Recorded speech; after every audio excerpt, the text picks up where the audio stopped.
Mesdames, mesdemoiselles, messieurs, bonjour à vous, bonjour à toutes et tous.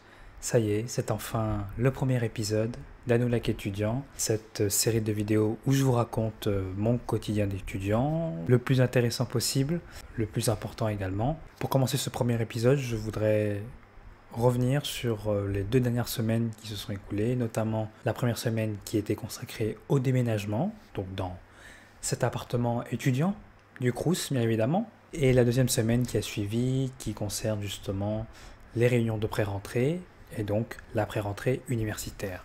Je vais aller très très vite, on va pas trop aller dans les détails parce que sinon ça va faire un discours présidentiel. On commence déjà par le déménagement. C'était assez compliqué quand même de venir mettre toutes ces choses-là, y compris l'ordinateur que j'ai devant moi. Il y a eu beaucoup de trucs à porter, il y a eu beaucoup de trucs à amener. J'ai fait plusieurs allers-retours pour aller prendre des choses chez mes parents. Et j'y vais toujours d'ailleurs. Parce que c'est pas comme si je les quittais. Je suis juste à côté d'eux. Je suis à environ même pas 2 km. Donc en soi, en trottinette ou en bus, ça va aller. Lorsque je suis venu pour la première fois dans ce logement, c'est-à-dire lors de la remise des clés, j'ai découvert quand même que cet appartement était assez petit. Mais pour une seule personne, normalement, on doit y trouver notre bonheur. Et si je suis là, voilà. Bien sûr, il y a l'aménagement aussi. Voilà, comme je vous ai dit, il y avait un bureau là. Ben maintenant, je l'ai déplacé ici. Ça se trouve, je n'ai même pas le droit, étant donné que c'est un appartement du Crous. J'ai juste à côté de moi les mangas, les CD, les vinyles, les cassettes et surtout mon équipement audio, platine vinyle, chaîne hi-fi et platine cassette. Et je me suis dit, voilà, pourquoi pas venir mettre le bureau pour le PC juste ici pour faire une continuité dans les équipements. Donc je répète, le déménagement, c'est juste ça, c'est juste du déménagement, de l'aménagement, il n'y a pas trop de trucs à dire.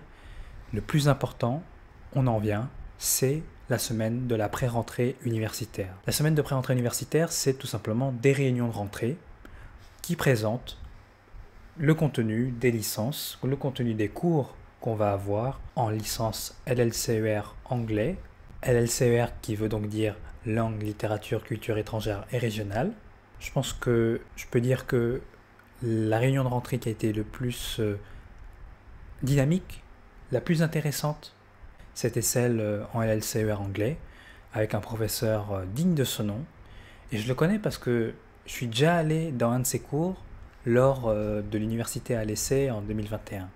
Je reconnais son humour, il utilise les mèmes, il utilise la novlangue des jeunes en anglais ou quoi que ce soit. C'est vraiment quelqu'un qui est dynamique. Alors que quand vous regardez les autres, hors réunion étudiante, c'est-à-dire sur la vie culturelle, sur la santé, etc., les autres n'étaient pas si dynamiques que ça, ce qui les rend donc moins intéressantes que celles que j'ai eues en anglais.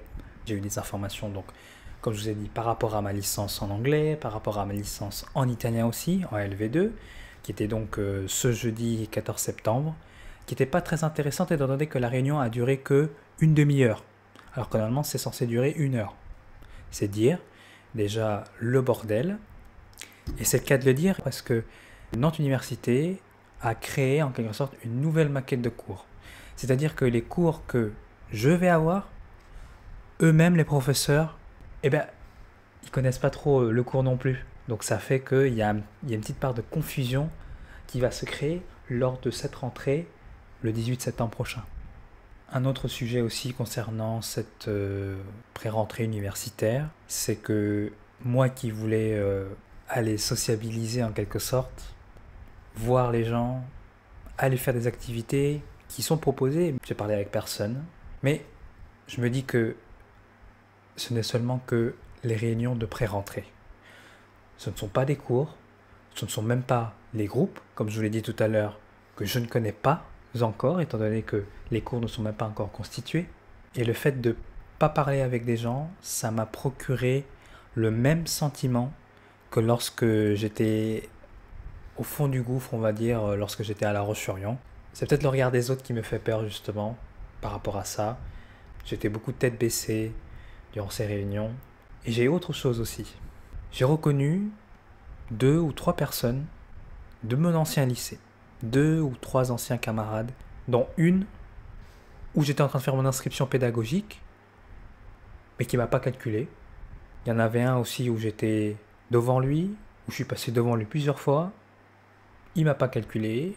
Il me suit sur Instagram d'ailleurs, je le reçus sur Instagram. Et enfin un autre camarade en LSER anglais lorsque j'étais au lycée, qui peut-être ne m'a pas vu étant donné que moi, j'étais tête baissée lorsque je suis passé devant lui. Bref, pour en conclure, mesdames, mesdemoiselles, messieurs, c'est ce sentiment de solitude qui est un peu en mode ça y est, je reviens, je suis là, qui revient petit à petit. J'ai pas envie de dire ne vous inquiétez pas, mais j'ai envie de vous dire quand même que c'est pas ça qui va me faire drop de la licence. Ce ne sont que des réunions de rentrée, même si la semaine prochaine les emplois du temps ne sont pas constitués, même si les groupes ne sont pas constitués, même si je ne sais pas avec qui je vais travailler, soit avec les gens que j'avais lorsque j'étais au lycée, soit avec des gens nouveaux avec qui je vais devoir faire connaissance, ce n'est pas ça qui va me refaire tomber au fond du gouffre. Parce que je sais que pour avoir de l'interaction entre des personnes, il faut aller vers quelque chose, il faut faire quelque chose, il faut se montrer. Ça s'est fait au collège, lorsque je suis devenu délégué. Ça s'est fait lorsque j'étais au lycée, lorsque j'ai fait l'affiche parodique pour les élections législatives. Cette année, je dois faire quoi? Peut-être me présenter aux élections étudiantes qui vont se tenir soit cette année, soit l'année prochaine. Est-ce que c'est s'engager dans une association? Ça peut être politique, hein. Ça peut être aussi une association culturelle.